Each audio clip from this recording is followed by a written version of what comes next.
What is going on, everyone? Happy Sunday. Hope you're having a great day. Just wanted to say, I appreciate anyone and everyone that watches my videos.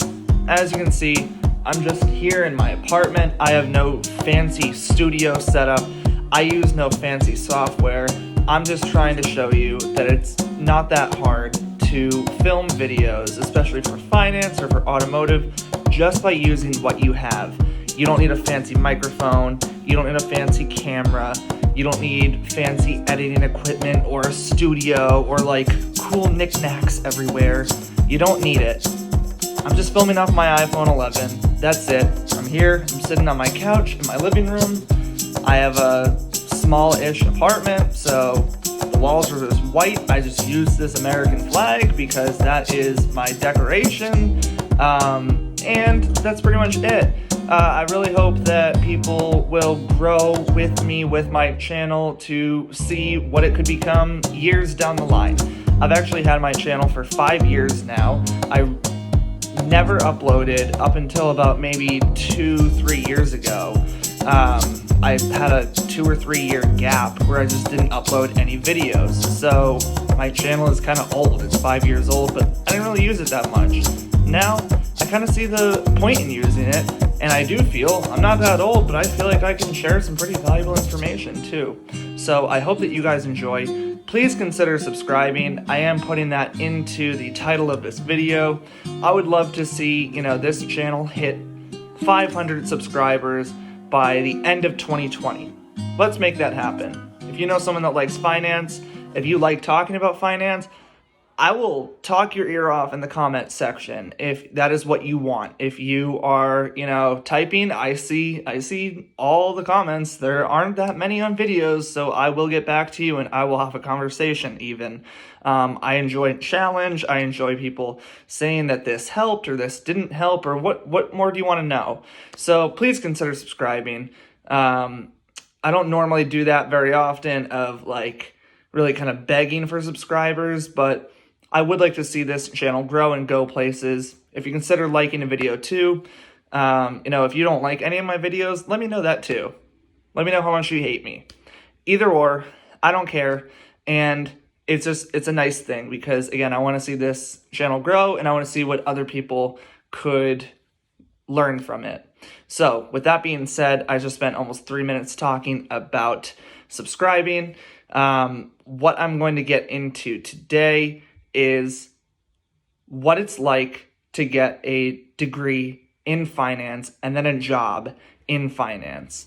I currently still am employed. I'm very happy and thankful, and it's great, and I, all the thanks in the world.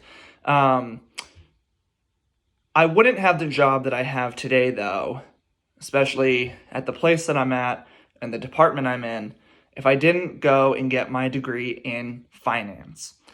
Most people, when they're thinking about going to school, going to, post-high school, whether it's community college, learning some type of trade, or going to a 4-year school and trying to get your bachelor's, what do you want to do?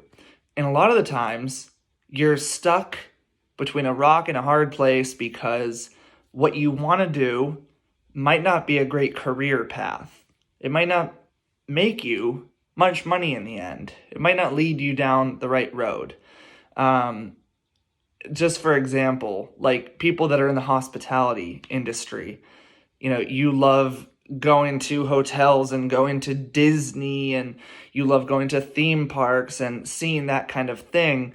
And so you go to school for hospitality management or tourism, something like that. And something like this happens, the absolute worst case scenario. You never in a million years dreamed of this happening. 2019 was one of the best years financially for every business. And then this kind of thing happens with the pandemic, global pandemic. And you kind of, I don't know, you might be second guessing, why did you go to school and get this degree? Why did I, go into this field? And it's hard. But one of the things that is really good about a degree in finance is the consistency. Every department in every company in America and all over the world all have finance departments: accounts payable, accounts receivable, and the payroll department. Those three things you cannot have a business without. It's the accounting department, it's finance, and whether there's one accounts payable person, one accounts receivable person, and one payroll person, those people are in charge of money. Is what's known as the lifeblood of business, of a business. It's cash, it's capital, it's able to sign off on loans and secure debts. Money is the lifeblood. The accounting department and the money is the lifeblood of the company, because it's what keeps it going. It's what keeps, literally, if there's no money in the company, you can't hire engineers, you can't hire desk supervisors, you can't hire a janitor staff, you can't hire a salesperson. Doesn't happen without the money. So getting a degree in finance is really helpful because you have an in everywhere. You can the world is your oyster. You get to pick. You get to pick what kind of company you want to go into. For me, I started out my career in municipal government, my local town. I worked for my town in the finance department. I did accounts payable. So I used to pay the vendors. Someone came by and painted a fence for the town, like on town property. I paid that vendor. I set up the vendor in the system. I got their W-9 and I paid them. A school, luncheon happened where people over at the local high school, like teachers, had like a welcome parents kind of meeting. I paid for the donuts. Like, I ended up reimbursing people for donuts. It's just that kind of thing.